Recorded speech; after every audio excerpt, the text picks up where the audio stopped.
Question based है, मतलब आपको कुछ वो लिख कर देंगे और उसमें से जो चीजें आपके सिलेबस में है वो आपको ढूंढ के निकालनी पड़ेंगी। अब इसका एग्जाम्पल मैं आज आपके साथ थोड़ा सा डिस्कस करूंगी, जिससे कि पढ़ते टाइम आप उन चीजों का ध्यान रखें कि क्या क्या जो इम्पोर्टेंट ये है। ये आपका 2019 का पेपर है जो मैंने खोल रखा है अभी, जो आपको 2019 में बच्चों को आया था, राइट। तो you've been given a passage। अभी इस पैसेज को पूरा नहीं पढ़ेंगे, अभी मैं आपको बस एक वेग सा मोटा मोटा आइडिया देने के लिए ये आपको बता रही हूँ। तो ऐसा आपको एक पैसेज मिलेगा और उसके आगे जो क्वेश्चंस आपके फॉलो करेंगे वो डायरेक्ट, आपने अनसीन पैसेजेस तो हमेशा से करे होंगे, पर क्वेश्चंस किस तरीके से आएंगे इधर, इस तरीके से। जैसे कल हमने वर्बल और नॉन वर्बल कम्युनिकेशन पढ़ा था, तो पैसेज में से पहला क्वेश्चन है find examples of non verbal communication in this passage. तो आपको पता होना पड़ेगा कि नॉन वर्बल कम्युनिकेशन क्या है, तभी आप पैसेज से आंसर कर सकते हो चीज। इफेक्टिव कम्युनिकेशन क्या है, find examples of effective communication by the pitch of the voice. तो इससे आपको पता होना रहेगा कि पिच ऑफ द वॉइस क्या होता है, स्पीच में वॉइस का पिच क्या होता है, और उससे इफेक्टिव कम्युनिकेशन कब पॉसिबल हो पाता है। और वो आपको सिर्फ डेफिनेशन नहीं रटनी है, you don't just need to mark up the definition, what you need to do is you need to be able to fish out examples from the passages that are given to you, right. तो पहले क्या होता था, इससे पहले 2019 से आपको directly वो पूछते थे नॉन वर्बल कम्युनिकेशन क्या है, पिच ऑफ वॉइस क्या है, तो इजीली बच्चे क्या करते थे, उसको रट लेते थे या डेफिनेशन जो है उसको याद कर लेते थे, तो उससे काम बन जाता था। but now you have to actually know the meanings of the concepts and you should be able to apply them, otherwise आप क्वेश्चन पेपर को आंसर नहीं कर पाएंगे। उसी तरीके से कल हमने फीडबैक भी किया था कि एक कम्युनिकेशन की साइकिल होती है और उसमें फीडबैक बहुत एक इम्पोर्टेंट उसका एस्पेक्ट होता है, तो हमने उसके एडवांटेजेस वगैरह भी किए थे। अब इन्होंने क्वेश्चन पूछा है where do we find feedback to the speech in the passage, right. तो यू शुड नो कि यहाँ पर फीडबैक कहाँ पर है, व्हाट इज द फीडबैक और क्या फीडबैक है। This is for 2 marks। या फिर listening is as important as speaking, list examples in the above passage that show that children are alert listeners। So these are the sort of questions that would be asked to you। फिर grep wine, ये grep wine अभी हमने पढ़ा नहीं है, आज probably मैं आपको पढ़ा दूंगी कि define grape vine and locate relevant examples in the passage, कि ग्रेप वाइन कम्युनिकेशन क्या होता है और उसके एग्जांपल्स ढूंढिए। सोशल स्पेस क्या होता है और उसके रेलेवेंट एग्जांपल्स। फिर कम्युनिकेशन में कुछ बैरियर्स होते हैं, कुछ नॉइज होती हैं, तो उसमें सिमेंटिक नॉइज क्या होती है। Semantic noise is defined as barrier that is generated with in a message and is caused by factors such as limited vocabulary, cultural differences and blocked categories। Find an example of semantic noise। तो आपको पता होना पड़ेगा कि semantic noise है क्या, और उसको पैसेज में से ढूंढना पड़ेगा एक एग्जांपल जहाँ पे semantic noise एक्चुअली आ रही है कम्युनिकेशन में, and explain why you think it occurs here। उसी तरीके से आप ये भी पढ़ेंगे 7 C's of effective communication. Effective communication की 7 C's होते हैं जिनको बोलते हैं completeness, conciseness, consideration, clarity, concreteness, courtesy and correctness. ये पहले वो डायरेक्टली आपसे पूछ लेते थे कि 7 C's क्या हैं, उनको एक्सप्लेन करिए। अब फिर से वो यहाँ पर find examples of any 3 in the above given passage. तो इस तरीके के क्वेश्चंस आपको आएंगे। अगर हमको हमारे पास टाइम होगा at the end of this class, तो मैं ये आपके साथ डिस्कस करके आपको एक्चुअली एक्सप्लेन कर पाऊंगी कि किस तरीके से इसको आंसर करना है फ्रॉम द पैसेज, जिससे आपकी एक प्रैक्टिस हो जाए। बट अभी क्योंकि टाइम इतना नहीं है, तो first just let us try focusing on finishing the syllabus, right. तो ये हमने कल कर लिया था, आपको याद होगा कि कम्युनिकेशन प्रोसेस की साइकिल क्या होती है। By the way just hold on, hello,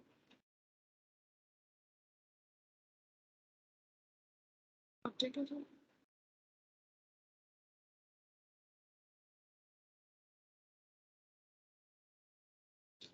आपसे ये सर। ओके ओके ठीक है। तो ये जो पूरा कम्युनिकेशन साइकिल है उसका प्रोसेस कल हमने कंप्लीट कर लिया था। और फीडबैक देखो, यहाँ पे हमने फीडबैक पढ़ा था कल, और फीडबैक से एक क्वेश्चन, जैसा मैंने आपको बताया था, feedback is a very important aspect, उसपे हमेशा एक क्वेश्चन आ जाता है। तो आज हम वर्बल कम्युनिकेशन क्या होता है, नॉन वर्बल कम्युनिकेशन, ये हम कल टाइप्स ऑफ कम्युनिकेशन पढ़ रहे थे, इसमें oral communication, transmission of message through spoken words, ये हमने कर लिया था।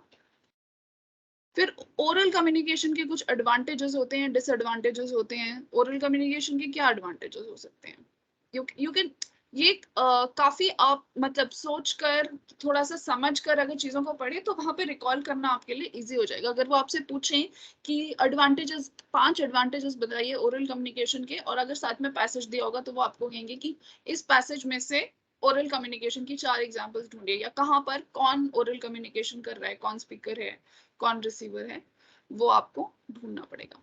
तो पहला है, it is a fast medium of communication, oral messages, ये तो आपको पता ही है, ऑब्वियस है कि ओरल कम्युनिकेशन फास्ट होता है। रिटन कम्युनिकेशन क्या होता है, एक तो वो स्लो होता है, ऊपर से उसमें बहुत सारी फॉर्मेलिटी इंक्लूडेड होती है, तो कई उसके स्टेप्स होते हैं जिससे वो जाता है। जैसे कि अगर आप डायरेक्टली प्रिंसिपल से अगर मुंह से अपनी बात कह पाए ओरली तो वो फास्ट मीडियम है, पर अगर आपको स्टाफ कहे कि उनको लेटर लिखो, तो पहले वो स्टाफ के पास जाएगा, फिर किसी और के पास जाएगा, फिर वो उसे पढ़ेंगी, फिर उसका कुछ रिप्लाई लिखेंगी, फिर वो वही चैनल्स के थ्रू वापस आएगा, तो that becomes a slow medium of communication. Compare to that, oral communication is a fast medium of communication. Oral messages reach to the receiver within no time. Second point is it enables immediate feedback, right? जैसे कि मैंने अभी आपको बताया, immediate आपको feedback मिल जाता है and provides the receiver an opportunity to clear his or her doubts there and then.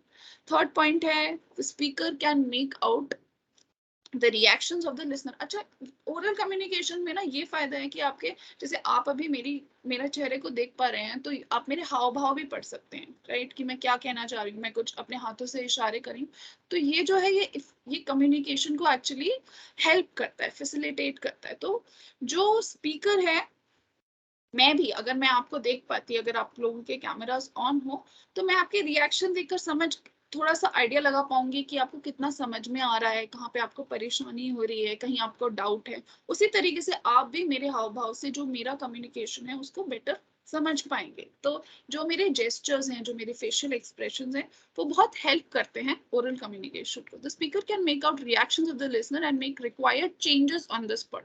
तो ऑन द स्पॉट जो स्पीकर है वो भी चेंज कर पाता है कम्युनिकेशन को, उसको इफेक्टिव बनाने के लिए, और रिसीवर भी ये कर पाता है। If the message is not clear to the listener, he or she can immediately change his or her voice, words, tone to make it clear, right? तो नेक्स्ट पॉइंट है, the speaker can use non verbal means. ये मैंने आपको already बता दिया कि non verbal means क्या होते हैं।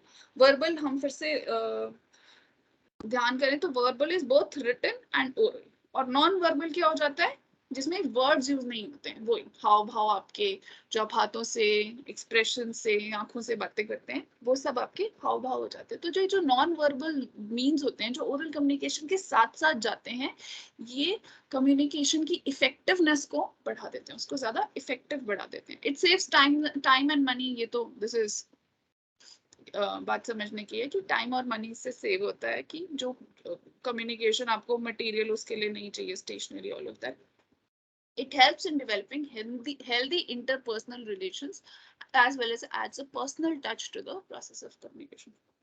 Obviously, अब जैसे इस तरीके से हमारी क्लास हो रही है ऑनलाइन, इसके भी कई फायदे हैं, बट अगर पर्सनली अब हम ओरली हम एक दूसरे को कोई बात कम्युनिकेट कर पाए, स्पेशली अगर आपको किसी के साथ एक रिलेशनशिप बनानी है, चाहे वो बिजनेस रिलेशनशिप हो, आपके ऑफिस में कलीग्स के साथ रिलेशनशिप हो, बहुत सारा जो हमारा फॉर्मल और बिजनेस कम्युनिकेशन होता है वो भी पर्सनल रिलेशनशिप्स पे बहुत डिपेंडेंट होता है।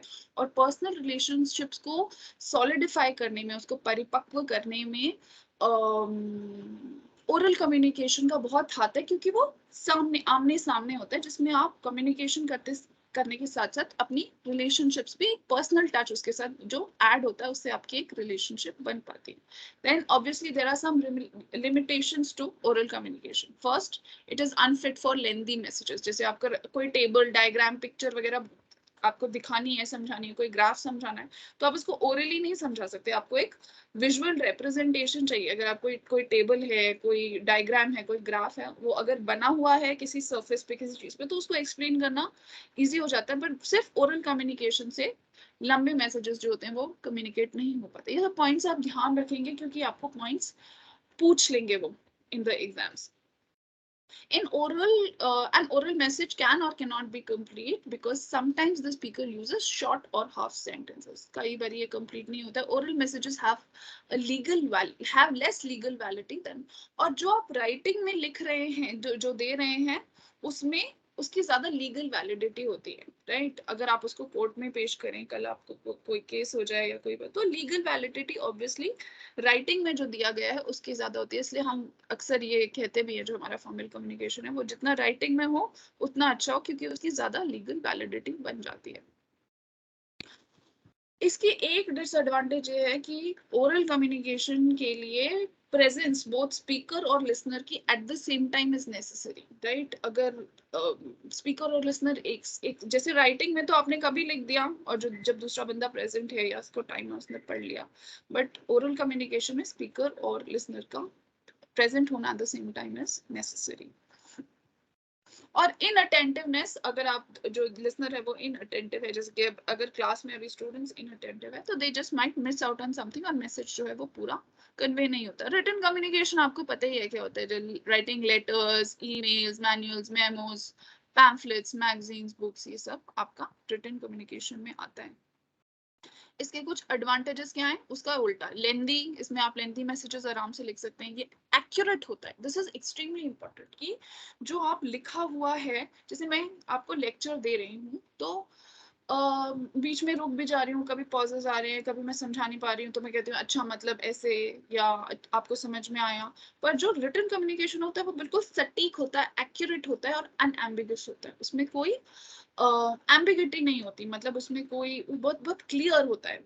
कोई बुक अगर आप लिखी भी पढ़ रहे हैं तो वो बड़ी एक्यूरेटली लिखी जाएगी. कोई लेटर भी आप लिख रहे हैं तो आप उसको ऐसा घुमाया फिराया नहीं, बड़ा वो एक्यूरेट होता है. तो ये उसकी एक एडवांटेज होती है.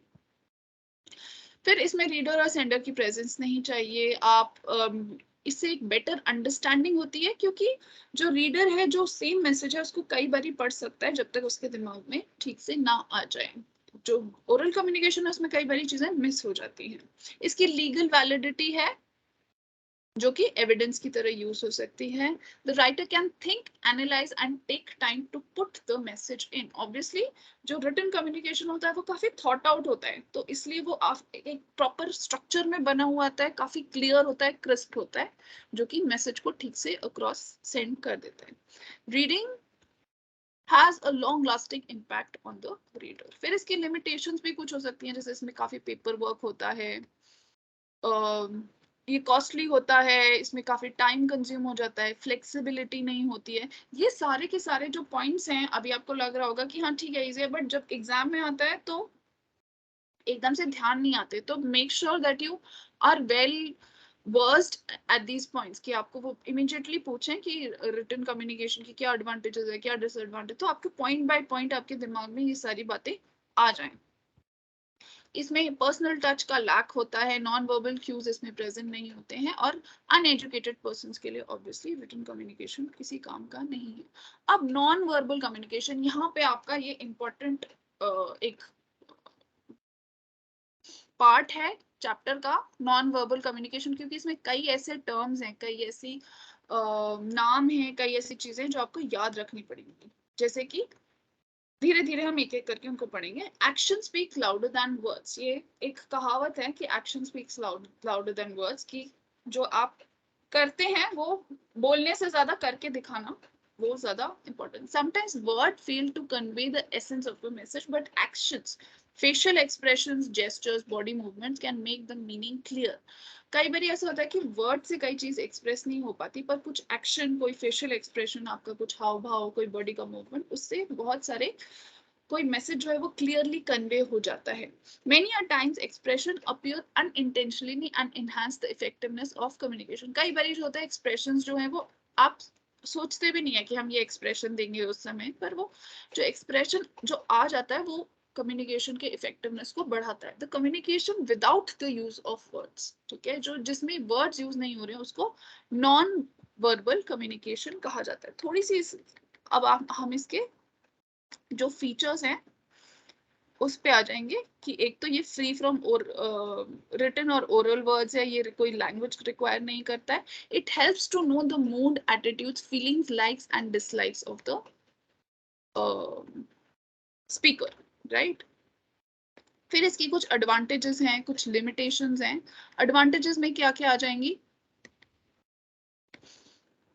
एडवांटेजेस में नॉन वर्बल कम्युनिकेशन सप्लीमेंट करता है, यानी बढ़ाता है, उसको एड करता है ओरल मैसेजेस को. Sometimes words fail to convey, तो वही चीज जो है वो नॉन वर्बल कम्युनिकेशन से आपको कन्वे हो जाती है. It makes communication possible with illiterate, deaf, down और इंटेलेक्चुअली रिटार्टेड पीपल. तो जो अनपढ़ लोग हैं उनके साथ आप नॉन वर्बल कम्युनिकेशन कर सकते हैं. Non verbal behaviour facilitates to know the mood, feelings, attitudes. It creates interest of the receiver. ये आपके जो रिसीवर है उसके इंटरेस्ट को क्रिएट करता है. नॉन वर्बल कम्युनिकेशन जो है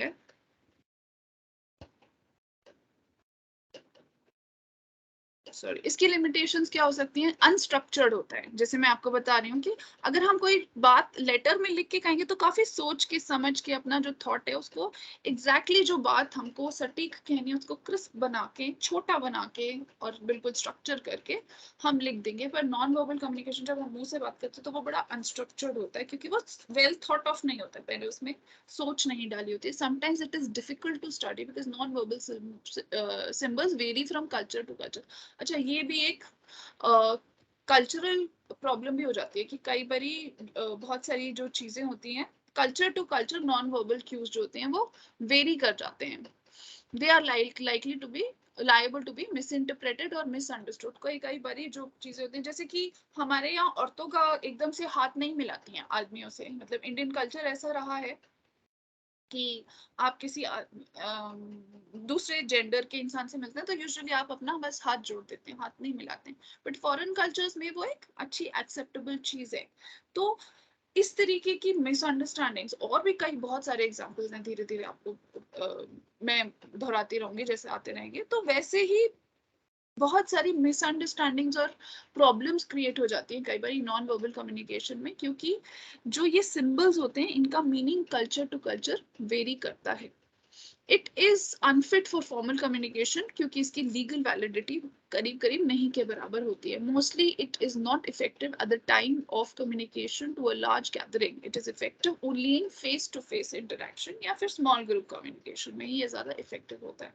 it is not taken seriously all of the time. Certain messages about the ideas और concepts can not be expressed through non-verbal communication.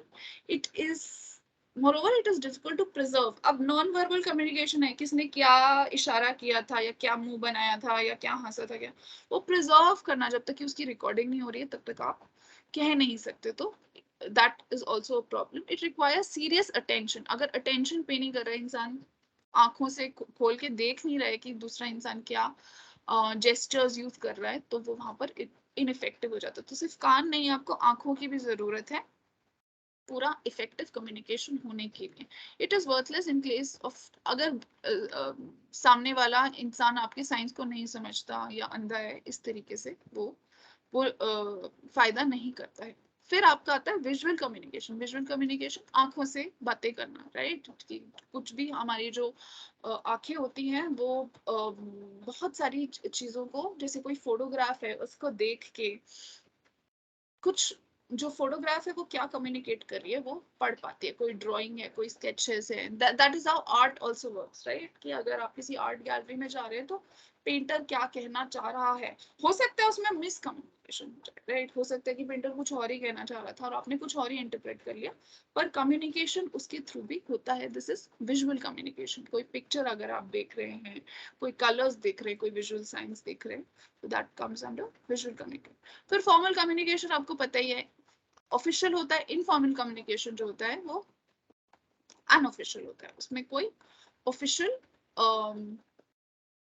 Aspect नहीं होता है. इन्होंने ये जो बीच बीच में पैसेजेस ऐसे दिए हैं जो कि आप प्रैक्टिस कर सकते हैं. अगर हमारे पास टाइम बचेगा तो मैं आपके साथ ये पैसेजेस को भी डिस्कस कर लूंगी एटलीस्ट जितना मोटा मोटा हो सके. फिर आपका आ जाता है लैंग्वेज ऑफ कम्युनिकेशन. इसमें हमने वर्बल और नॉन वर्बल ऑलरेडी पढ़ लिया है. वर्बल में क्या आता है? स्पीच और राइटिंग, स्पीच ओरल और रिटन, ओरल और रिटन हो जाएगा आपका verbal communication. Non verbal communication, right, जो अभी हम जेस्चर्स की बात कर रहे थे, उसमें क्या क्या आता है? पहला तो आ जाता है बॉडी लैंग्वेज। आपकी बॉडी लैंग्वेज सभी समझते हैं कि बॉडी लैंग्वेज क्या है। जो आपकी ह्यूमन बॉडी है वो एक बहुत इंपॉर्टेंट रोल प्ले करती है पूरे कम्युनिकेशन के प्रोसेस में। जो आपके बॉडी मूवमेंट्स हैं, एक्सप्रेशंस हैं, जेस्चर्स हैं, पोस्चर्स हैं, they are guided by our feelings and thought processes. The movement of different body parts such as hands, feet, eyes, shoulders, ये सब आपकी बॉडी लैंग्वेज को दर्शाती है और ये आपके इमोशंस को दिखाती है। अब एक जो इम्पोर्टेंट टर्म है वो है काइनेसिक्स, KINESICS। ये इस पर भी हर एवरी ऑल्टरनेट टाइम एक क्वेश्चन आ जाता है कि काइनेसिक्स क्या है, और काइनेसिक्स के कुछ एग्जांपल्स ढूंढिए आप, जो शायद वो आपको कुछ लिखा हुआ देंगे, कोई पैसेज दे सकते हैं अनसीन, उसमें से बताइए। तो काइनेसिक्स क्या होता है? A speaker conveys messages not only through spoken words but also communicates through body movements. She or he uses different parts of his or her body to transmit the message, which can include, क्या क्या include हो सकता है इसमें? Head हो सकता है, face हो सकता है, पूरा आपका head, face, eyes, shoulder, hands. This transmission is made sometimes consciously and sometimes it is made unconsciously. कई बारी तो आप कॉन्शियसली ये सब बातों को कन्वे कर रहे होते हैं, कई बारी अनकॉन्शियसली भी हम ये सारी बातों को कन्वे कर रहे होते हैं, because the body conveys the message, mood and attitude of a person in the same way as the language uses the set of signs and symbols to convey a message. जो आपकी body है उसी तरीके से आपके mood को convey करती है जिस तरीके से लैंग्वेज आपकी बातों को, आपके मैसेज को कन्वे करती है।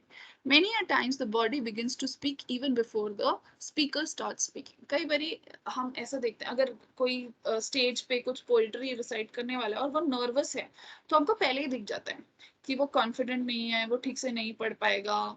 या कोई अगर आपसे झूठ बोल रहा है, अक्सर ऐसा होता है ना, लोग कहते हैं कि मैं ना आराम से लोगों को पढ़ लेता हूँ, झूठ मुझे पहले ही समझ में आ जाता है कि कोई झूठ बोल रहा है।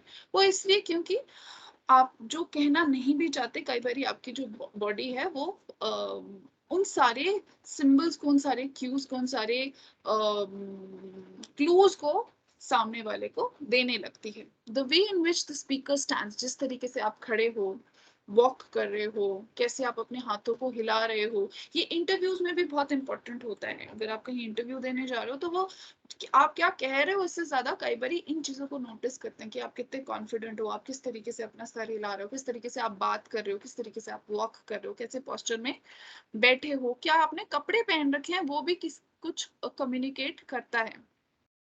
The way in which the speaker stands, walks, moves hands, holds the manuscript is noted by the audience and gathered impressions. As it is essential for the reader to pay attention to the body movement, it is equally important for an audience to learn and interpret the intricacies of body movement. तो जितना ज्यादा important ये है कि जो speaker है वो अच्छे से अपने आप को कंडक्ट कर सके, अपनी बॉडी लैंग्वेज को अच्छा से रख सके, उतना ही ज्यादा इम्पोर्टेंट है कि जो रिसीवर है उसको वो सारी चीजें समझ में आए, उसको इंटरप्रेट कर सके, वो उनको किस तरीके से एनालाइज कर सके, समझ सके,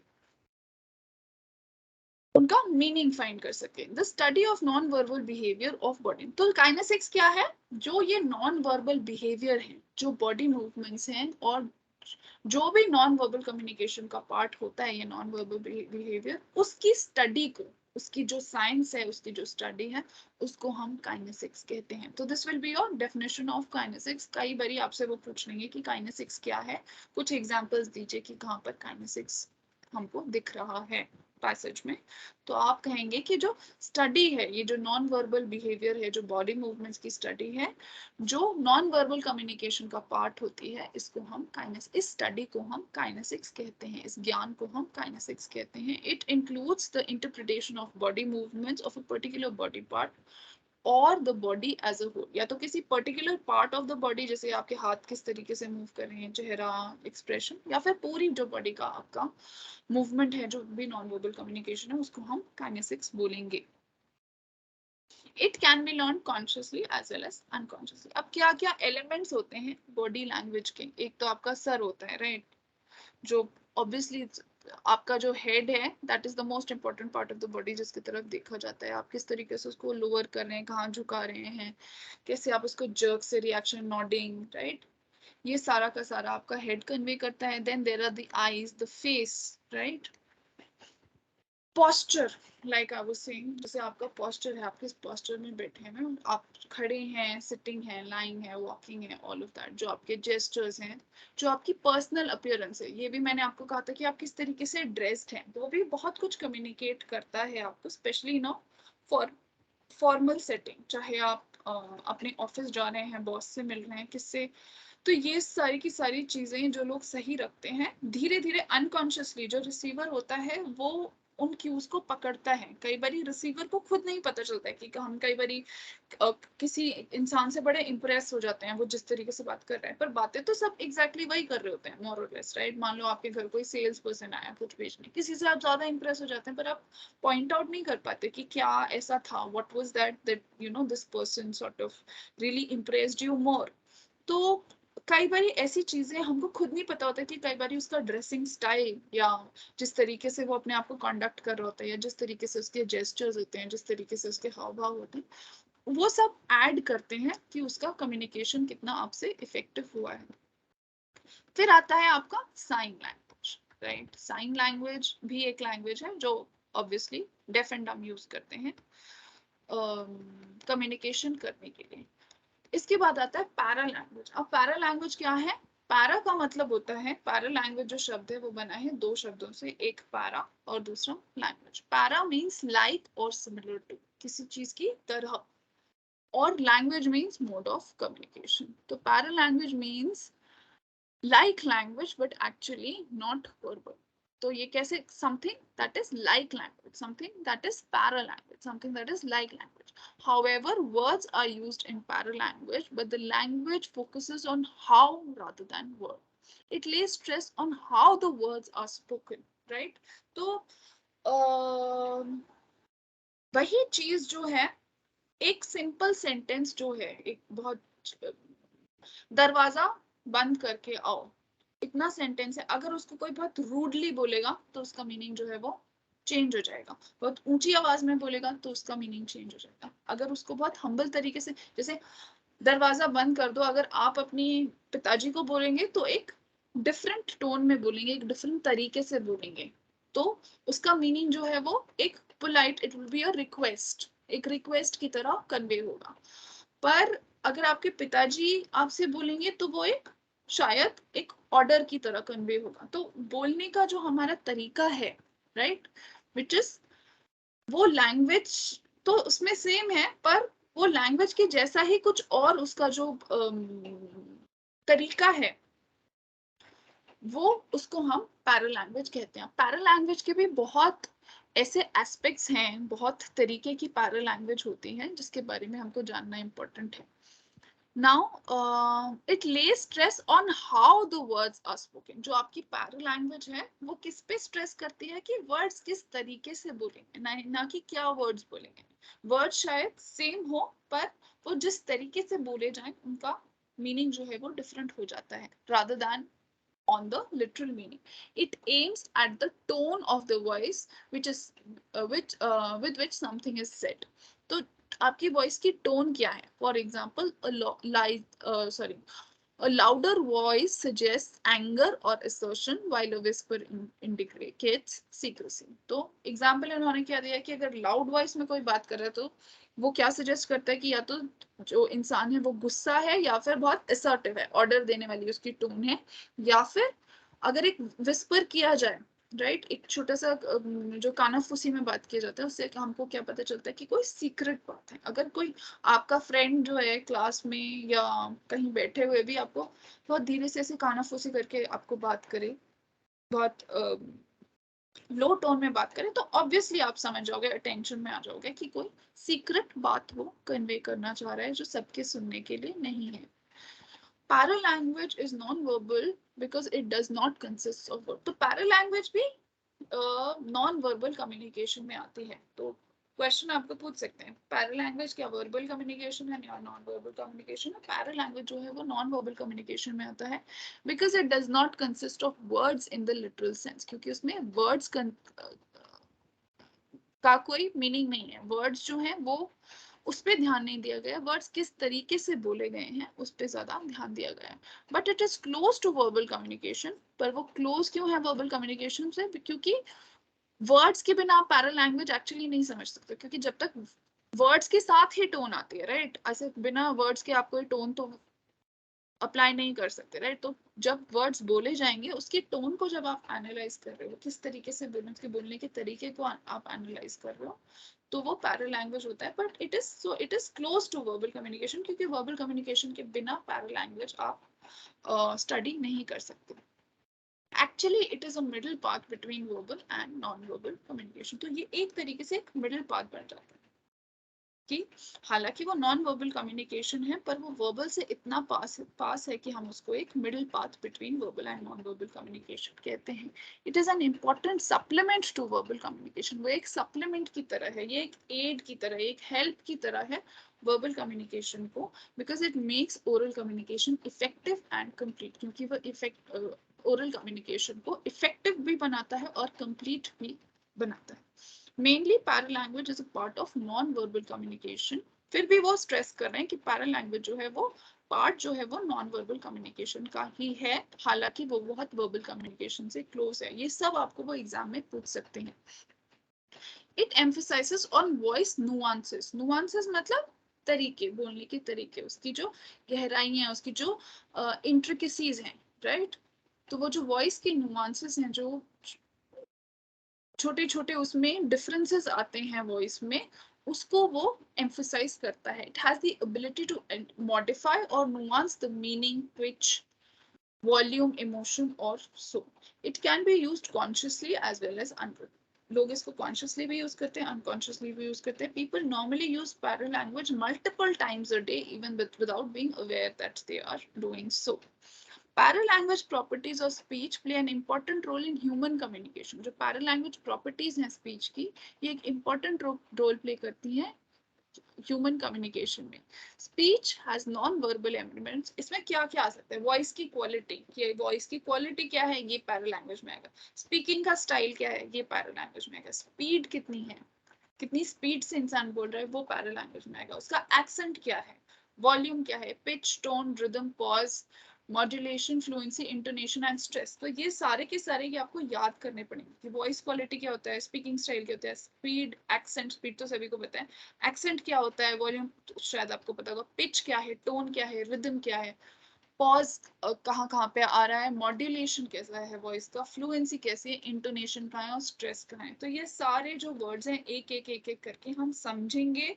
अगर वो पैसेज में आ जाएंगे, आपको वो दे देंगे आपको कुछ और कहेंगे कि यहाँ पे कहाँ पे इंटोनेशन चेंज हुआ है, कहाँ पे वर्ड स्ट्रेस चेंज हुआ है, कहाँ पे मॉड्यूलेशन हुआ है, ये सारी की सारी चीजें समझना बहुत इंपॉर्टेंट है, क्योंकि क्वेश्चंस आपको आ सकते हैं, राइट। वो सिर्फ आपसे डेफिनेशन नहीं पूछेंगे कि वर्ड स्ट्रेस क्या होता है, एक्सेंट क्या होता है, पिच क्या होती है, टोन क्या होती है, रिदम क्या होती है।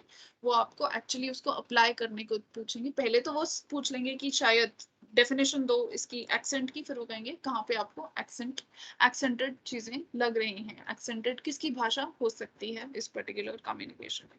इसके एग्जाम्पल्स जितने ज्यादा मैं आपको करवा सकूं कि जिस तरीके से क्वेश्चन आते हैं, वो मैं आपको at the end of your जब आपका टॉपिक खत्म हो जाएगा तब मैं आपको करवा दूंगी, जितना मैं ज्यादा करवा सकूं। Para language studies how the speaker speak. तो पैरा लैंग्वेज जो है वो क्या स्टडी करती है कि किस तरीके से स्पीकर बात कर रहा है।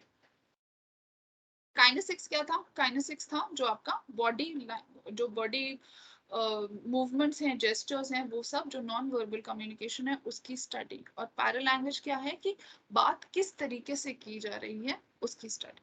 The study includes non-verbal factors, the tone or pitch of the voice, the pace, volume, emphasis on stress on words, break in the sentence, faltering, hesitation, and so on. अब सबसे पहले आता है आपका वर्ड स्ट्रेस। वर्ड स्ट्रेस क्या चीज है? The stress placed on a particular word in a phrase or a sentence is called word stress. तो अगर जब आप बात कर रहे होते हैं तो आप बिल्कुल ऐसे, आपने न्यूज रीडर भी नहीं, जब आप कोई चीज पढ़ रहे होते हैं तो किसी बात को स्ट्रेस करके पढ़ रहे होते हैं. अगर मैं ऐसे पढ़ूं, the stress placed on a particular word in a phrase और a sentence is called word stress. It helps to make out whether and this is not effective communication. इससे आपको जो है मेरी बात अच्छे से समझ में नहीं आएगी. कुछ चीजें जो है मैं वो स्ट्रेस करके, कुछ जो वर्ड्स हैं उन पे ज्यादा जोर देकर उनको बात अपना सेंटेंस कहते हुए रखूंगी. किस कुछ ऐसे वर्ड्स हैं जिन पर मैं कम स्ट्रेस करूंगी, जिन पर मैं कम जोर दूंगी. तो जिन वर्ड्स पर ज्यादा जोर दिया जा रहा होता है उनको हम स्ट्रेस्ड वर्ड्स कहते हैं. और इस प्रोसेस को क्या कहा जाता है? Word stress. जब हम बात कर रहे होते हैं तो कोई ना कोई ऐसे वर्ड्स होते हैं जिन पर ज्यादा स्ट्रेस किया जाता है. और ये वर्ड्स जो हैं ये हमेशा सेम होंगे ऐसा नहीं है. जैसे कि इन्होंने एग्जांपल दिया है शट द डोर का. ठीक है, it helps you make out whether the utterance is a statement, question, request. अब जो वर्ड का स्ट्रेस है उससे आप क्या फिगर आउट कर सकते हो, उससे आप क्या पता लगा सकते हो कि सेम स्टेटमेंट जो है क्या वो एक क्वेश्चन है, क्या वो एक रिक्वेस्ट है, या वो एक ऑर्डर है. जैसे कि शट द डोर, जैसे मैंने आपको अभी एग्जांपल दिया था कि दरवाजा बंद कर दो, है ना. ये क्या हो सकता है? एक रिक्वेस्ट भी हो सकती है और एक ऑर्डर भी हो सकता है. The word shut is stress. जब हम शट द डोर बोलते हैं तो स्ट्रेस किस वर्ड पे आया है? शट पे. Shut the door, right. Shut को हम स्ट्रेस करके, अब ये किस चीज पर स्ट्रेस आ रहा है मैम समझ नहीं आ रहा. कई बार स्टूडेंट मुझसे पूछते हैं. ये आपको सिर्फ प्रैक्टिस करके आएगा. जब आप थोड़ा सा ज्यादा ध्यान देने लगोगे, जब कोई बोल रहा है, कोई बात हो रही है, कोई चीज आप पढ़ रहे हो, तो उसमें आपको धीरे धीरे प्रैक्टिस के साथ समझ में आने लगेगा कि अच्छा इस स्ट्रेस पे वर्ड. जैसे शट द डोर जब हम कहते हैं तो शट पे स्ट्रेस है. The word shut is stress is stressed. It may be taken as an order. और पर अगर हम शट की जगह डोर को ऑर्डर पे स्ट्रेस करें कि शट द डोर, तो शायद वो एक रिक्वेस्ट बन जाएगी. इफ आई से, जैसे आपकी टीचर जो अगर बोलेगी आपको तो कहेगी शट द डोर, तो इसका मतलब द डोर जो है वो जल्दी से बोल गई और शट पे जो है उसने स्ट्रेस किया. तो वो एक ऑर्डर की तरह लगा कि शट द डोर. अगर आप अपने टीचर को बोलोगे तो आप कहोगे मैम शट द डोर, है ना. तो शट द डोर, तो वो एक रिक्वेस्ट की तरह लगेगा.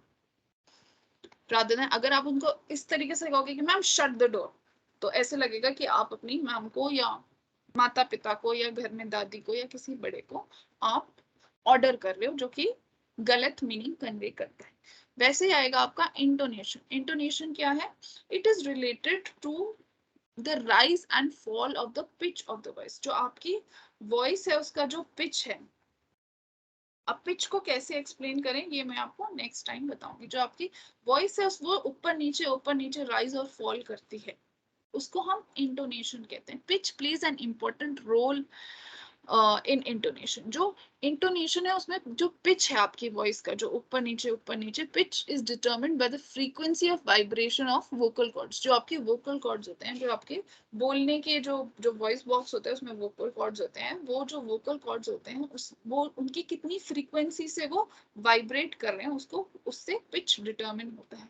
Each word is made up of one और मोर सिलेबल्स. अच्छा, अब सिलेबल्स क्या होते हैं?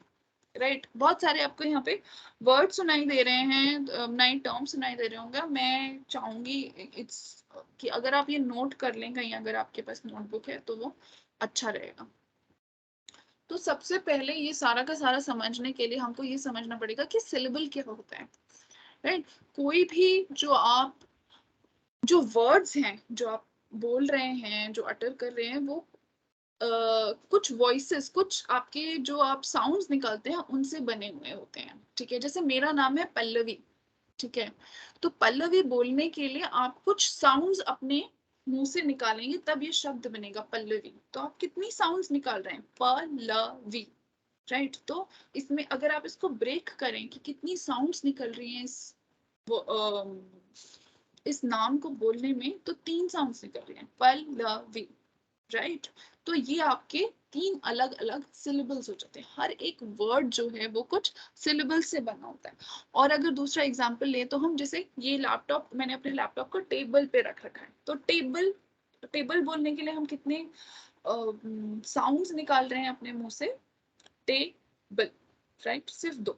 तो टेबल जो शब्द है उसमें 2 सिलेबल्स हैं। उस तरीके से ज्यादा सिलेबल्स वाले अक्सर 1 2 3 इतने ही सिलेबल्स होते हैं, मैक्सिमम 4-5 सिलेबल्स के शब्द यूजुअली आपको कम ही मिलेंगे। जो वर्ड है, syllable itself is a word, right. Syllable, right, it has 3 syllables. Syllable, आप 3 आवाजें अपने मुंह से निकाल रहे हैं इस शब्द को बनाने के लिए। Syllable, right. कोई अगर किसी का बड़ा सा कोई नाम होता है, मान लो किसी का नाम है मधुलिका, राइट, तो मधुलिका, इसमें 4 सिलेबल्स। तो इसी तरीके से हर वर्ड जो है उसमें कुछ सिलेबल्स होते हैं। इन द वर्ड्स हैविंग 2 और more syllables, all the syllables are not equally prominent। अब जिस तरीके से वर्ड स्ट्रेस होता है, एक सेंटेंस में कोई वर्ड होता है वो ज्यादा स्ट्रेस हो जाता है और कोई ज्यादा स्ट्रेस नहीं होता है, उसी तरीके से हर एक वर्ड जो है उसमें से भी कोई सिलेबल जो होता है वो स्ट्रेस्ड होता है और कोई सिलेबल जो होता है वो अनस्ट्रेस्ड होता है या लेस स्ट्रेस्ड होता है। हर एक जो सिलेबल जो है एक वर्ड का, उसको हम बराबर तरीके से नहीं प्रोनाउंस करते हैं, किसी पे थोड़ा सा ज्यादा जोर देके प्रोनाउंस करते हैं। Sometimes one of them is pronounced with greater prominence than others। तो उस ये जो words हैं उसमें से कोई syllable जो है वो ज्यादा prominence से, ज्यादा डिग्री में, ज्यादा stress देके, ज्यादा भार देके हम pronounce करते हैं।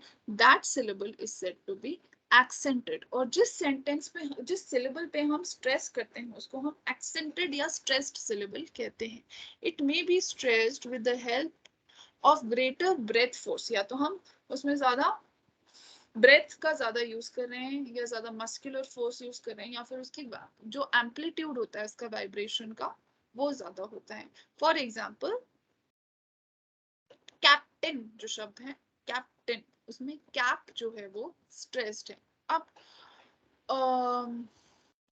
इतना ज्यादा डिटेल में वो आपसे नहीं पूछेंगे कि ये जो 3-4 कुछ शब्द लिख दिए उन्होंने और वो बताएंगे इसमें से कौन सा स्ट्रेस सिलेबल है और कौन सा अनस्ट्रेस सिलेबल है, क्योंकि हर एक शब्द को प्रोनाउंस करने के अलग अलग तरीके होते हैं। आप कोई भी चीज को स्ट्रेस करके प्रोनाउंस कर सकते हैं और उससे उनके उसकी जो कॉम्बिनेशन है उससे मीनिंग्स बदल जाते हैं।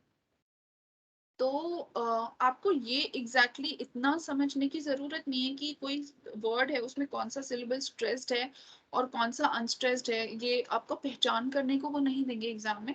पर इतना आपको पता होना चाहिए कि वर्ड्स में सिलेबल्स होते हैं और सिलेबल्स में से कुछ स्ट्रेस हो जाते हैं और कुछ अनस्ट्रेस्ड होते हैं, जो और इसी स्ट्रेस अनस्ट्रेस के जो कॉम्बिनेशन है उससे वर्ड का जो वर्ड है या पूरा सेंटेंस है उसका जो मीनिंग है वो बनता है। तो इतना आपको पता होना चाहिए कि इंटोनेशन कोई चीज होती है, टोन होती है, और वो किससे डिफाइन होती है कि उसका पिच कैसे राइज और फॉल हो रहा है, राइट। तो tone, pitch, syllables, right, stressed, unstressed, ये सब चीजें क्या हैं ये आपको पता होना चाहिए। Other than vocal characteristics, paralanguage also include facial expressions, eye movement, hand gestures। तो ये paralanguage के अंदर और भी क्या आता है? facial expressions भी आते हैं, eye movement भी आते हैं, hand gestures भी आते हैं, कि किस तरीके से ये यूज होते हैं।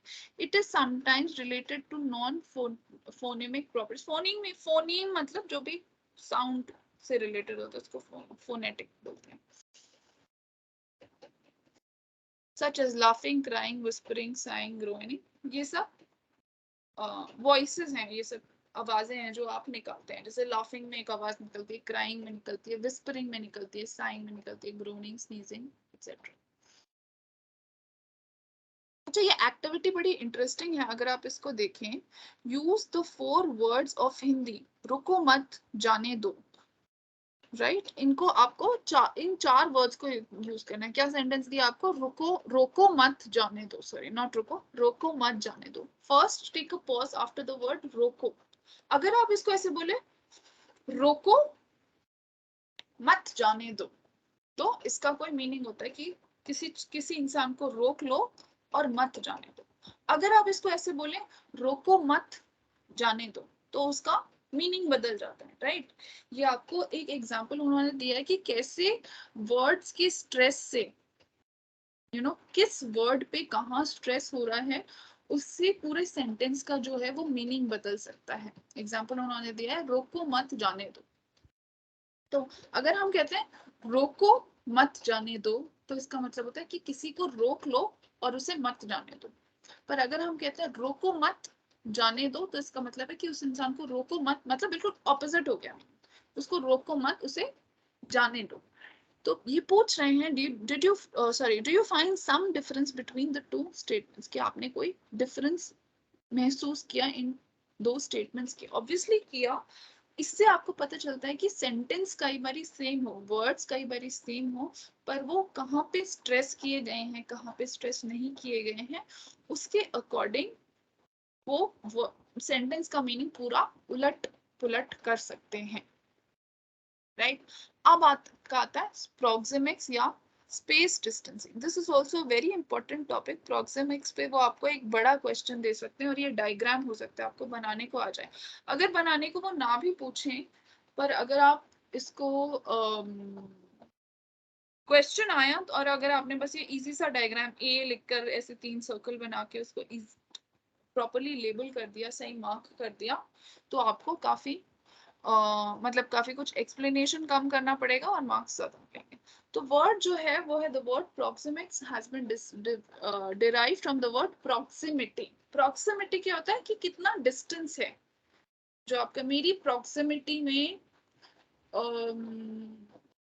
या हमारे ऑफिस की प्रॉक्सिमिटी में बहुत सारी दुकानें हैं। प्रॉक्सिमिटी जो आसपास का स्पेस होता है, ठीक है। तो प्रॉक्सिमिक्स जो शब्द है उसको वर्ड प्रॉक्सिमिटी से निकाला गया है, डिराइव किया गया है, which means इसका मीनिंग होता है the region close around a person। तो मेरी प्रॉक्सिमिटी में बहुत ज्यादा अच्छे लोग नहीं है, मतलब मेरे सर्कल में अच्छे लोग नहीं है। The space or distance that a person chooses to maintain from others is also a part of non-verbal communication। जो आपका एक फेसबुक का ग्रुप होता है यूजुअली, मतलब एक फेसबुक पे के आपके फ्रेंड्स होते हैं, उसमें भी अलग अलग उन्होंने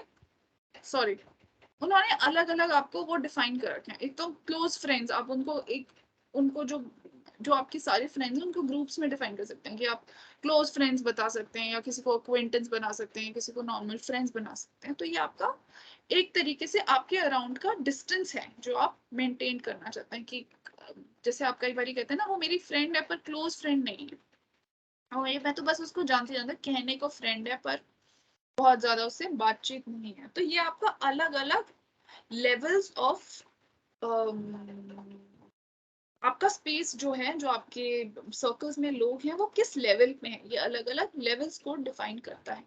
द स्पेस और distance that a person chooses to maintain, जो आप चूज करते हैं कि आप मेंटेन करें दूसरों से, from others, is also a part of non-verbal communication। ये भी non-verbal communication का एक पार्ट है, कि आपका जो बॉस है आप उससे बहुत अच्छे से बात करेंगे, मगर वो इतना शायद क्लोज नहीं होगा आपके उसमें। तो एक आपके अलग अलग स्पेसेस होते हैं। एक आपका सबसे बाहर का स्पेस है आपका पब्लिक स्पेस, राइट। फिर आता है आपका सोशल स्पेस, फिर आता है आपका पर्सनल स्पेस, फिर आपका आता है इंटीमेट स्पेस। जैसे कोई अगर बहुत बड़ा कोई आपका बर्थडे है, शायद पब्लिक स्पेस में आप सबको बताना चाहेंगे। आपका एक सोशल स्पेस है, कोई ज्यादा इम्पोर्टेंट आपके लाइफ में कोई घटना घटी है, उसको आप शायद सोशल स्पेस में बताना चाहेंगे। कोई बहुत पर्सनल चीज है, कोई बहुत पर्सनल बात है, वो आप सारी दुनिया को नहीं कहना चाहेंगे क्योंकि वो आपका सर्कल नहीं है। आप बहुत पर्सनल स्पेस में बहुत पर्सनल फ्रेंड्स को ही वो बताएंगे। और फिर एक इंटीमेट स्पेस आता है जो कि शायद आपकी सिर्फ फैमिली को, या बहुत जो ज्यादा इंपॉर्टेंट फ्रेंड्स में भी जो बहुत ज्यादा इंपॉर्टेंट और क्लोज फ्रेंड्स हैं उन्हीं को आप अपने इंटीमेट स्पेस में रखेंगे। तो ये आपका लेवल्स हैं जो आप प्रॉक्सिमिक्स में रखते हैं। This is space distancing. All of us create imaginary inner and outer circles which are based on our relations, on the relation। जो हमारे relations हैं उनके अकॉर्डिंग हम एक इमेजिनरी इनर और आउटर सर्कल्स बना देते हैं। The space marks the relationship between two persons. The different types of spaces are as follows. तो आपके क्या क्या spaces हैं ये मैंने already बता दिया. Public space, social space, personal space और intimate space.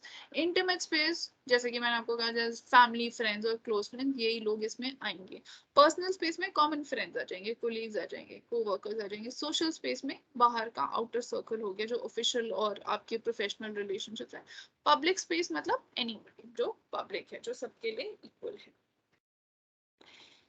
अब इसका क्या रोल है? स्पेस और distance plays an important role in the process of communication. Each communicator maintains a personal territory. एक आप पर्सनल टेरिटरी मेंटेन करके रखते हैं. ही और she maintain some distance from others. Right, the distance depends upon the relationship between the speaker and the listener. ये आपका space distance हो जाता है. इसी तरीके से आता है क्रोनेमिक्स. क्रोनेमिक्स क्या है? आपका टाइम लैंग्वेज है. Chronemics refers to the study of usage of time. Time जो है वो किस टाइम भी कुछ कम्युनिकेट करता है. टाइम भी जो कम्युनिकेशन प्रोसेस है उसमें हेल्प करता है. किस तरीके से करता है? It involves the meaning given to the time dimension. It deals with the manner in which one structures one's time and interactions. Time is an important component of non-verbal communication. ये आपको true false की तरह आ सकता है. Is time also part of non-verbal communication? If yes, how? तो time किस तरीके से आपका नॉन वर्बल कम्युनिकेशन का पार्ट होता है? It reveals the character of a person. Work done in time speaks the about the worth of a person. जैसे कि मैंने आपको असाइनमेंट दिया, स्टूडेंट्स को असाइनमेंट दिया, जो बच्चों ने बिल्कुल टाइम से कर दिया, उन्होंने कुछ कहा नहीं, उन्होंने बस मुझे करके कुछ काम दे दिया, पर उस टाइम से मैंने कुछ जज किया, उन्होंने कुछ कम्युनिकेट कर दिया मुझको उस टाइम से कि जो टाइम उन्होंने लगाया वो काम करने में. तो वो जो study of usages of time है, टाइम कैसे यूज कर रहा है कोई इंसान, उसकी जो स्टडी है वो भी कुछ कम्युनिकेट करती है. और ये बहुत इंपॉर्टेंट क्यू है एक नॉन वर्बल कम्युनिकेशन का. तो this is called chronemics. Right, एक तो था प्रॉक्सिमिक्स जो आपको प्रॉक्सिमिटी जो स्पेस डिस्टेंसिंग होती है वो बताता है. दूसरा होता है क्रोनेमिक्स, इसको हम कहते हैं time language. This is the study of the usage of time. For examples, a students punctuality. Student कितना पंक्चुअल है? ऐसा भी हो सकता है कि एक स्टूडेंट क्लास में बिल्कुल टाइम से आ जाता है. 2 बजे की क्लास है तो 1:49 में, सॉरी 59 में, 1:59 पे बिल्कुल टाइम पर रेडी रहता है. तो वो उसकी सिंसियरिटी, वो कितना इंटरेस्टेड है स्टडीज में, वो कितना सिंसियर है, ये एक तरीके से कम्युनिकेट कर देता है. तो ये इसमें यहाँ पे एक कम्युनिकेशन टाइम के थ्रू हो रहा है. whereas lateness conveys insincerity and disinterest. और इसके विपरीत कोई बच्चा अगर रोज लेट आता है क्लास में, या कोई एम्प्लॉय अपने ऑफिस में, या कोई भी आपके घर में मम्मी पापा काम आपको देते हैं, उसमें आप लेट हो जाते हैं, करते नहीं, तो उससे आपकी इनसिंसेरिटी और डिसइंटरेस्ट जो है वो कन्वे या कम्युनिकेट हो जाता है. Punctuality is equally important in the business world. Speed and punctuality affect the image of an organization. और ना सिर्फ individuals बल्कि organizations, जो पूरी organizations होती हैं, उनकी image भी इस पे dependent होती है कि वो कितना speed से काम कर रहे हैं, कितना punctual है. Delay communicates mismanagement. अगर मैं मान लो कोई इन्वेस्टर हूँ एक बड़े से किसी कंपनी में, या किसी ने मुझे अप्रोच किया, मैनेजर ने अप्रोच किया कि मैडम हमको ये हमको इन्वेस्टमेंट चाहिए, हमको पैसा चाहिए, या कोई फिल्म बना रहा है उसके लिए पैसा चाहिए. तो अगर टाइम से काम नहीं हो रहा है, पंक्चुअलिटी नहीं है, तो उससे मुझे एक थर्ड पर्सन को क्या कन्वे होगा कि ये जो जगह है, ये जो ऑर्गेनाइजेशन है, यहाँ पे मिसमैनेजमेंट बहुत है और काम सही से नहीं होता, टाइम पे नहीं होता. People lose faith in the organisation. इससे मैं अपनी जो फेथ मैंने बनाकर रखी है, या मेरे को जो इनिशियली किसी प्रोजेक्ट में, किसी काम में फेथ होगी, वो मैं लूज कर दूंगी. While completion of work on time communicates smooth management. जबकि अगर कोई काम दिया गया है, उसको आपने सही टाइम से कंप्लीट कर दिया, तो इसका मतलब वो स्मूथली मैनेज किया गया है. Builds a positive corporate image. तो इससे एक पॉजिटिव कॉर्पोरेट इमेज भी बिल्ड होती है. एक्टिविटी 3. अब यहाँ पे इन्होंने एक एक्टिविटी आपको दे रखी है. The teacher asks the students to submit. ये एग्जांपल मैंने अभी आपको दे दिया था, ठीक है, कि आपको एक अगर असाइनमेंट दिया जाए एक पर्टिकुलर डेट को सबमिट करने के लिए, हमेशा ही ऐसा होता है, some of the students submit the assignment before the date, some on the date and some even after the last date. तो ये इस बिहेवियर से आपको क्या कम्युनिकेट हो रहा है। अब फाइनली हम आ जाते हैं हैप्टिक्स पे, जो कि touch language. Touch is one of the means of physical contact and easier form of human communication. किसी को आप पैट कर रहे हैं बैक में, ऐसे ऐसे थपकी दे रहे हैं बैक में, थपथपा रहे हैं उसकी पीठ, तो वो एक कम्युनिकेशन है। एम्ब्रेसिंग, किसी को गले लगाना, वो एक कम्युनिकेशन है। किसिंग, किसी को किस करना, किसी को शेक हैंड्स करना, ये सब अलग अलग तरीके के टच लैंग्वेज है, हैप्टिक जेस्चर्स हैं। One can use touch to communicate. इससे क्या कम्युनिकेट होता है? अफेक्शन, फेमिलियरिटी, सिंपैथी, आपका मोटिवेशन, आपका हेट्रेड, और भी बहुत सारे इमोशंस इन सब चीजों से कम्युनिकेट होते हैं। Gentle touch on the arm, थोड़ा सा आर्म पे, आपके बाह पे, बाजू पे थोड़ा सा जेंटल सा touch is used to draw his or her attention, वो एक attention draw करता है। while a gentle touch on the shoulder communicates motivation, इससे अगर आप shoulder पे touch करें तो ये motivation। we use a handshake to greet people, a gentle handshake communicates the feeling of friendship। अगर किसी का आप हाथ मिला रहे हैं, वो बोला जाता है कि अगर आप बिजनेस कम्युनिकेशन कर रहे हैं या किसी से मीटिंग में मिल रहे हैं, तो एक अच्छा स्ट्रॉन्ग फर्म अगर हैंडशेक अगर आप करें तो उससे बहुत ज्यादा इंटरेस्ट और कॉन्फिडेंस कन्वे होता है। अगर आपका हैंडशेक ही बिल्कुल ऐसा ढीला है तो ऐसा लगता है कि आप अंडर कॉन्फिडेंट इंसान है। वैसे ही एक जेंटल हैंडशेक जो है फ्रेंडशिप को कम्युनिकेट करता है। जो एक लिम्प हैंडशेक है वो लैक ऑफ इंटरेस्ट, कि आपने बिल्कुल ऐसे इंटरेस्ट से, मरे मन से ऐसे हाथ आगे बढ़ा दिया शेक करने के लिए, तो उससे लैक ऑफ इंटरेस्ट कम्युनिकेट होता है। Haptics is related to the study of person of physical touch and how it is used to communicate the message. तो हैप्टिक्स क्या होता है कि जो फिजिकल टच आपका होता है वो कैसे चीजों को कम्युनिकेट कर रहा है वो बताता है haptics. Touch is also a marker of organizational status. It helps in building favorable relations. Generally, the senior initiates the process and controls it. Since touch is closely associated with display of intimacy and affection, it should be used appropriately to convey the purpose in a proper way. तो जो touch है वो भी बहुत important है communication में, इसलिए इसको भी हमको अप्रोप्रिएटली सही तरीके से यूज करना चाहिए कम्युनिकेशन को प्रॉपर करने के लिए। साइलेंस, साइलेंस भी कुछ कम्युनिकेट कर सकते हैं। Silence also communicates things. जैसे कि आप गुस्सा हो तो आप क्या करते हो? मैं उससे गुस्सा हूं, मैं तो बात ही नहीं करूंगी। तो इसका क्या मतलब होता है? कई बार ऐसा नहीं है कि आपको उस इंसान से बात नहीं करी, पर आपको उसको कुछ अपने साइलेंस से दूसरे इंसान को कुछ कम्युनिकेट करना होता है, कुछ आप उसको बता रहे होते हैं साइलेंस से। Silence is another means of communicate. जैसे आप रूठ गए हैं, आप गुस्सा हैं, कोई बात आपको बुरी लग गई है, आप हर्ट हैं, ये सब चीजें जो हैं वो साइलेंस से कम्युनिकेट होती हैं। Silence is another means of nonverbal communication. It doesn't use words but can have some signals like eye movements, facial expression, gestures, posture. However, it is a passive nonverbal means. ये passive nonverbal means of communication है। passive मतलब बहुत active नहीं, active को उल्टा passive, but acts as an effective communicative tool. Silence has different connotations and meanings in different contexts. So अलग-अलग situations में, अलग-अलग context में, अलग-अलग जगहों पे अलग अलग मीनिंग हो सकते हैं, उसके अलग अलग क्लूज हो सकते हैं कि साइलेंस क्यों है, उसका मीनिंग अलग हो सकता है।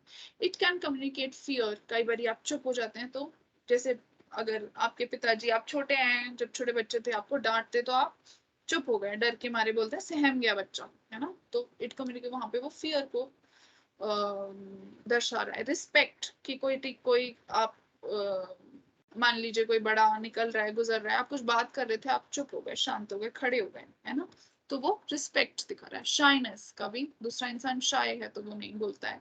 डिसगस्ट, कि अगर आप किसी से डिसगस्टेड हैं तो बात ही नहीं करना चाहते। Sadness, disagreement, ignorance. तो अलग अलग सिचुएशंस में अलग अलग चीजें साइलेंस कम्युनिकेट करता है। For example, the silence of students in the class communicate their interest, right? But when the teacher asks a question, the silence of the student communicates that she or he doesn't know the answer, right? तो जैसे कि अगर class में बच्चे सब teacher पढ़ा रही है और सब बच्चे साइलेंट हैं तो वो क्या कम्युनिकेट कर रहा है कि इंटरेस्ट से बच्चे सुन रहे हैं। पर अगर टीचर कोई क्वेश्चन पूछती है और स्टूडेंट्स उसको नहीं आंसर कर पाते, साइलेंट है, तो इसका मतलब उनको आंसर पता नहीं है या वो इंटरेस्ट नहीं ले रहे हैं। दोनों ही चीजें हो सकती हैं। Meetings are held in an organization, in all the organizations to discuss certain issues. Silence can rob very purpose of the meeting. Silence of a member may communicate that he or she is either ignorant about the matter being discussed or is not interested in the discussion. कई बारी उससे disapproval भी होता है। कई चीज आप disapprove कर रहे हैं, मान लो आप कहीं बोर्ड मीटिंग में बैठे हैं और आप चुप हैं, कोई आपसे कुछ पूछ रहा है, आपके दूसरा कह रहा है ना ये बड़ा अच्छा आइडिया है ना, और आप चुप हैं, तो इसका मतलब कि आप उसको अप्रूव नहीं कर रहे हैं, आप डिसअप्रूव कर रहे हैं।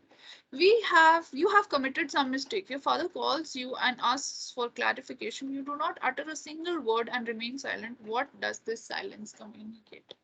आपने कोई मिस्टेक करी है और आपके पापा आपको बुला के क्लैरिफिकेशन मांग रहे हैं और तब आप साइलेंट हैं, आप कुछ भी नहीं बोलते हैं कि क्लैरिफिकेशन आप अपनी मिस्टेक के लिए दे ही नहीं रहे।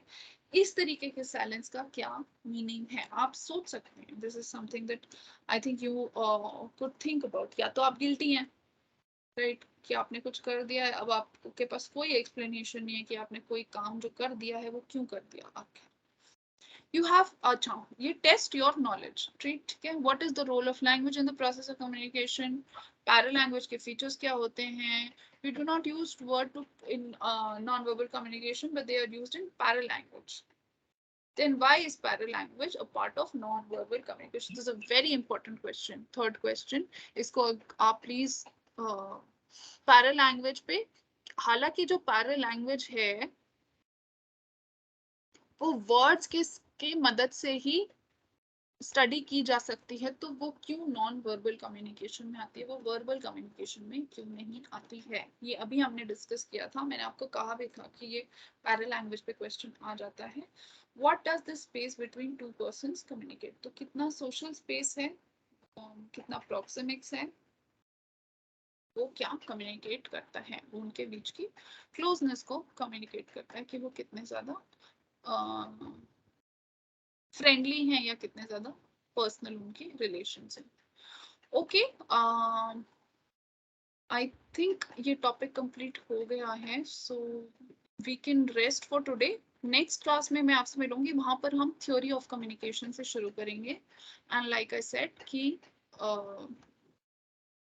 बाद में आप इसको वो कर सकते हैं once we are done with the syllabus. तो मैं आपके जितने ज्यादा आपको जो क्वेश्चन करवा सकती हूँ, साथ साथ भी करवाते रहूंगी सिलेबस के, जैसे मैंने आज आपको कुछ क्वेश्चंस पढ़ा दिए जिससे आपको आइडिया आते रहे। अच्छा, 4 people have raised their hands. Is there anything? Yes, ma'am. Yes, ma'am. Yes, please. Ma'am paralinguistic features of a language के बारे में एक बार बता दीजिए। पैरालैंग्वेज की पैरालिंग्विस्टिक फीचर्स? हाँ, मतलब दोनों का ही। पैरालैंग्वेज क्या होती है आप मुझे बताइए, अभी मैंने आपको पढ़ाया। पैरालैंग्वेज क्या होती है? लैंग्वेज से एसोसिएटेड जो टोन है, जो ऊपर नीचे करके बात कर रहे हैं, जैसे जो कि आप कोई चीज ऑर्डर करके कह रहे हैं, या तो पिच, इंटोनेशन, है ना, ये सारी चीजें, स्ट्रेस, ये सारे पैरालिंग्विस्टिक फीचर्स होते हैं किसी भी कम्युनिकेशन के। और any other question? I could see some Arman Ansari had raised his hand, Nitish Kumar, Chetan Prajapati. Chetan, anybody? जो पैरालैंग्वेज के बारे में ये भी था कि पैरालैंग्वेज जो है वो नॉन वर्बल कम्युनिकेशन में आती है, पर वो सिर्फ वर्बल कम्युनिकेशन के साथ, क्योंकि हालांकि वो वर्ड्स से एसोसिएटेड नहीं है, पर जब तक वर्ड वो टोन से एसोसिएटेड है, राइट, पर जब तक वर्ड नहीं निकलेगा तो उसकी टोन कैसे पता चलेगी, राइट? Okay ma'am. हाँ जी, good afternoon ma'am. Good afternoon ma'am, please discuss question number 3 paralanguage वाला। पैरालैंग्वेज वाला सेम क्वेश्चन था। Let me share my screen again. अच्छा, शेयर हो रही है, right? Wait, you can see my screen, right? We do not use words in non-verbal communication. Same बात कि हम जो नॉन वर्बल कम्युनिकेशन है क्या है, हाव भाव है ना। नॉन वर्बल क्या था, या तो स्पोकन या रिटन, है ना, या तो रिटन कम्युनिकेशन या स्पोकन। जो स्पोकन या रिटन नहीं है वो सारा नॉन वर्बल कम्युनिकेशन आता है। तो वो कह रहा है कि we do not use words, हम वर्ड्स नहीं यूज करते हैं नॉन वर्बल कम्युनिकेशन में, पर वो पैरा लैंग्वेज में यूज होते हैं। यही सेम बात ना, क्योंकि पैरा लैंग्वेज क्या है कि वर्ड्स कैसे बोले गए हैं। तो हालांकि कि टोन क्या थी, अभी जैसे मैं आपको पढ़ा रही हूँ तो टोन क्या है, इसमें वर्ड्स क्या बोले गए उससे कोई मतलब नहीं है, टोन से मतलब है कि क्या टोन यूज हुई थी।